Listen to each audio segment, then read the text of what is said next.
Hello everyone, welcome back to my channel. সবাই কেমন আছো? নিশ্চয়ই সবাই খুব ভালো আছো, আর আমরাও ভালো আছি।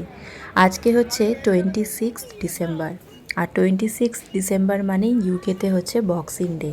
আর এই বক্সিং ডেতে এখানকার ক্লোদিং শপগুলোতে প্রচুর পরিমাণে অফার থাকে। তো সেই জন্য আমরাও আজকে একটুখানি বেরিয়ে পড়েছিলাম কিছু শপিং করার জন্য। তো তারপরে এসে প্রাইমার্কে অল্প স্বল্প কিছু শপিং করে নিয়েছি। তো এখানে এত বেশি অফার এই দিনটাতে থাকে যে এখানকার মানুষরা মোটামুটি মনে হয় সারা বছরের শপিং এই সময়ে, বেশিরভাগ শপিংটাই এই সময়ই করে রাখে। হ্যালো, তোমরা তো আজকে দেখলেই আমরা আজকে প্রাইমার্কে চলে গেছিলাম। আর এখানে ইউকেতে 26 ডিসেম্বর মানে হচ্ছে বক্সিং ডে। তো বক্সিং ডেতে প্রচুর প্রচুর অফার থাকে প্রত্যেকটা মানে প্রত্যেকটা শপে। হ্যাঁ, তুমি কি কিনেছো? তো সেই জন্য আমরাও একটু হালকা ফুলকা শপিং করে নিয়েছি। এই দেখো, তোমরা অলরেডি ব্যাগগুলো দেখেছো। তো চলো আমরা দেখি কি কি কিনেছি। প্রথমে তোমারটা চলো। আবার দুটো ব্যাগ দিয়েছে, দেখেছো বন্ধুগণ? একটা কিনেছি আমরা। দেখাও তোমারটা, দেখাও। এই একটা নতুন জ্যাকেট চলে এসেছে। তুমি একটু সরে, তুমি দেখাও। হ্যাঁ, এটা কিন্তু আমার।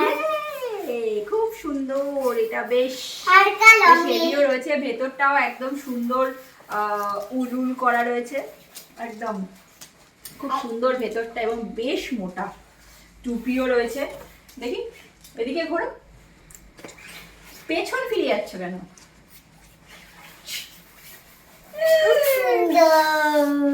কি সুন্দর।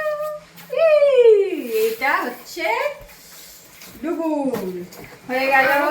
এরপরে এরপরে হচ্ছে ডুগুর বাবার বেরিয়েছে। ও এরকম একটা জ্যাকেট নিয়ে নিয়েছে।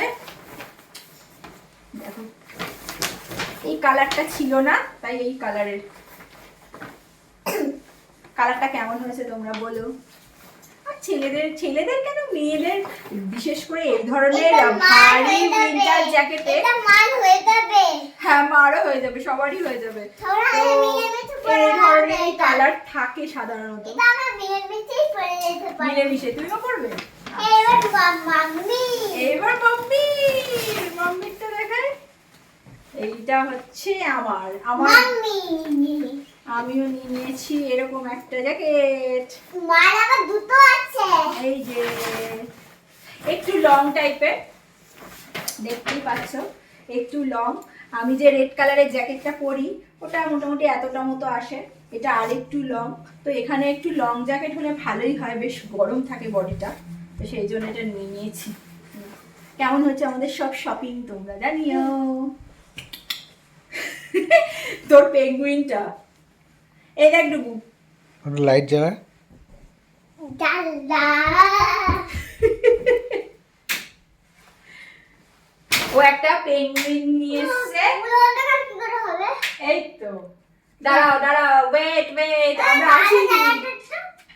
আলো জ্বালাচ্ছ কেন? তাহলে দেখাবে কি করে? দাঁড়াও, আমি আগে অন করে আচ্ছা অন করো। ব্যাস এবার নিভিয়ে দিচ্ছি। যাও এবার দেখাও। দেখো, ডুগুর একটা নতুন চয়েস। উঁচু করে দেখা। কি সুন্দর, তাই না? দারুণ এটা। এটাও কিনেছো বলে দাও। হ্যাঁ, খুব সুন্দর। এটাও আমরা ঘুরতে ঘুরতে ক্রিসমাসের মধ্যে ক্রিসমাস মার্কেট থেকে এটাও কিনে নিয়েছিলাম সেদিনকে। দেখানো হয়নি, তো আজকে এটাও দেখিয়ে দিলাম।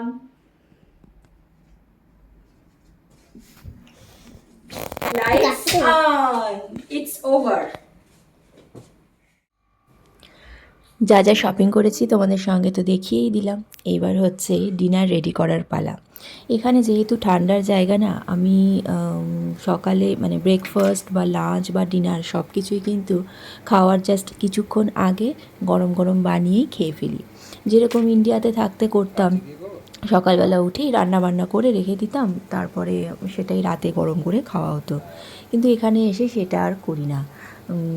যে সকালবেলা উঠেই রান্না করতে বসিয়ে দিই সেরকম আর হয় না। ঠিক খাওয়ার আগে আগেই গরম গরম জিনিসটা প্রিপেয়ার করি, তারপরেই খাওয়া হয়ে যায়। আর এখানে দুবেলা ভাত খাওয়ার ব্যাপারটাও থাকে না সব দিন।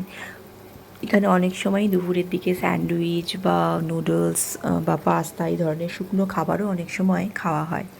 তো যাই হোক, আজকে দেখো 2-3 দিন আগে আমরা এই মাছের প্যাকেটটা নিয়েছিলাম, সি বাস এই মাছটার নাম। তো এটা দেখে ভালো লাগলো। তো অনেক দিন মাছ খাওয়াও হয়নি, এখানে আসার পর থেকে এটাই আমরা প্রথম দিন মাছ খাবো। তো এটা নিয়ে এসেছিলাম। তো সি ফিশ, তো এখানে তো সি ফিশ ছাড়া কোনো উপায়ও নেই, তো কিছুই করার নেই। তো দুটো ফিলের মধ্যে ছিল, কাটা টাটা পরিষ্কার করাই ছিল। জাস্ট এটা আমরা কয়েকটা টুকরো করে নিয়েছি, 5-6 টুকরো করে নিয়েছি। তো এটাকেই আজকে আমি আমাদের বাঙালিভাবে রান্না করব। কিছুই না, প্রথমে একটুখানি ভেজে নেব হালকা করে। তো তারপরে যেহেতু সমুদ্রের মাছ সি ফিশ, তো ওটাকে বেশি হালকা পাতলা আমরা যেরকম জেনারেলি মাছের ঝোল ভাত খাই সেরকমভাবে বানালে তো হবে না, যেহেতু সি ফিশ, সেই জন্য একটুখানি পেঁয়াজ রসুন আদা সব কিছুই দেবো, দিয়ে কষিয়ে নিয়ে অল্প একটু আলুও অ্যাড করবো এটার সাথে, আর দেবো একটুখানি সর্ষে পাউডার আর জিরে ধনের গুঁড়ো, সব কিছু দিয়ে কষিয়ে রান্নাটা হবে আজকে। তো চলো দেখে নাও কীভাবে রান্নাটা করছি। এই মাছটা যখন ভাজছিলাম জানো তো, অনেকটা আমাদের ইন্ডিয়াতে যখন আমরা তেলাপিয়া মাছ রান্না করি বা ভাজি যে ধরনের গন্ধটা বেরোয়, সেরকম একটা স্মেল এটা থেকে বেরোচ্ছিল, তেলাপিয়া মাছের মতো। এখানে মাছ যেহেতু অনেক দিন ধরে ফ্রোজেন থাকে না, মাছের আঁশটে গন্ধটা অনেকটাই কিন্তু কমে যায়। কারণ দীর্ঘদিন বরফের মধ্যে থাকতে থাকতে টাটকা থাকতে যে আঁশটে গন্ধটা থাকে, কারণ আমরা ইন্ডিয়াতে থাকতে সবসময় টাটকা মাছ বা অতিরিক্ত ফ্রোজেন মাছ কোনোদিনও খাওয়া হতো না, তো প্রয়োজন পড়তো না। তো সেই জন্য সেই মাছের যে আঁশটে গন্ধ, এটা সমুদ্রের মাছ হলেও সেই বিকট আঁশটে গন্ধ কিন্তু বেরোচ্ছে না। তার কারণ হচ্ছে মনে হয় বহুদিন ফ্রোজেন থাকার কারণে আঁশটে গন্ধের তীব্রতাটা অনেকটা কমে গেছে। তাতে একদিকে অবশ্য সুবিধেই হয়েছে।